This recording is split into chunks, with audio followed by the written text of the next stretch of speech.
Welcome to this special offering of Your Neighbor, a Priest, where we will journey together each week exploring in roughly 5 minutes or less a different element of the Episcopal Church.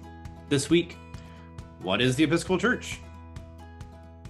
First, the Episcopal Church is a Christian church, most closely identified with the so-called mainline Protestant churches, which includes the Lutheran, Presbyterian, and Methodist churches, all springing out of the Reformation that was led by Martin Luther a few hundred years ago. But in the Episcopal Church, we also retain many pieces of our Roman Catholic DNA. We like to say we have one foot in the Protestant Church and one foot in the Catholic tradition.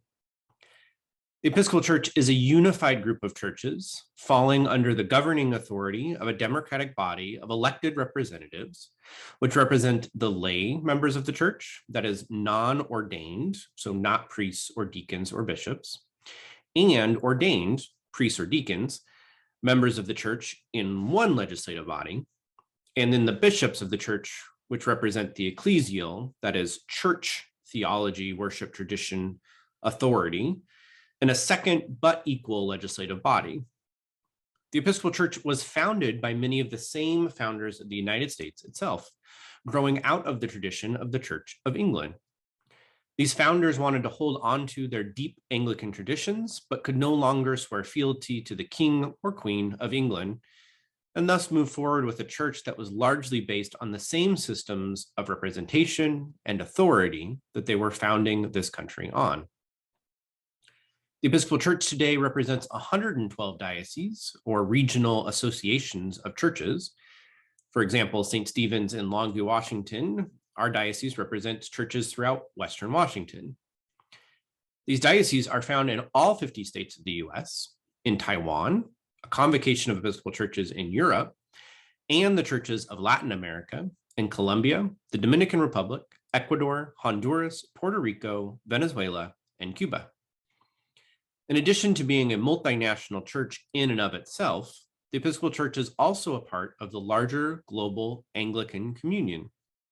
This is the global family of Anglican churches, that is, churches tied to the Church of England, that worship and share ministry together across the world. The figurehead of the Anglican Communion is the Archbishop of Canterbury, who is the ordained head of the Church of England. You may have heard this word Archbishop before in reference to Archbishop Desmond Tutu from South Africa, who was the head of the Anglican Church in South Africa, particularly during the end of the apartheid.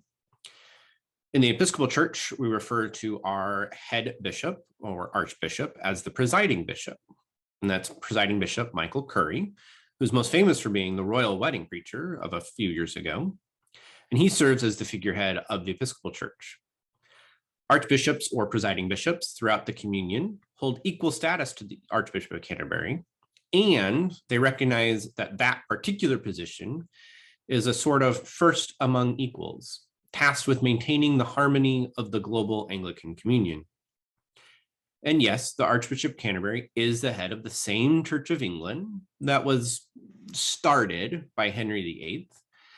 But the church started by Henry was largely shaped by a revolutionary theologian named Thomas Cranmer, who was influential in making way for the first English printing of the Bible, and who wrote the first Book of Common Prayer, the foundation upon which our worship services come from in our own Episcopal Book of Common Prayer. There can be some confusion in the United States, as there is a handful of churches that claim the identity of being Anglican churches, but are not otherwise affiliated with the Episcopal Church or the Global Anglican Communion. This includes churches that belong to an organization called the Anglican Church in North America, or ACNA, ACNA for short. While these churches do follow similar worship traditions and liturgy, they're not truly Anglican churches, as they're not recognized by the global body, as most of them are splinter churches that have chosen to leave the communion over such issues as women's ordination and leadership in the church and the ordination of LGBTQ plus individuals. The decision made by these churches to actively leave the communion has caused a great amount of grief in the church, as it goes against what the Anglican Communion and the Episcopal Church in particular represent, that is, the via media, or middle path, a way of engaging in community and Christianity at large that makes space for all and refuses to exclude, for that is antithetical to following the way of love that is following Jesus Christ. We'll talk more about the Via Media in an upcoming episode of this series.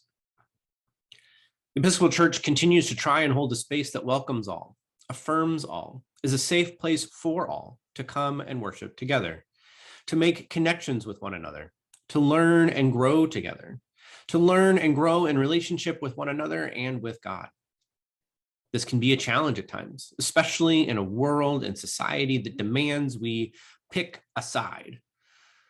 But the only side that we're interested in as a church is that of Jesus Christ and his instruction to love the Lord your God with all your heart and to love your neighbor as yourself. Thank you for joining me this week as we've explored what the Episcopal Church is. I hope you'll join me next week as we explore what baptism means to us.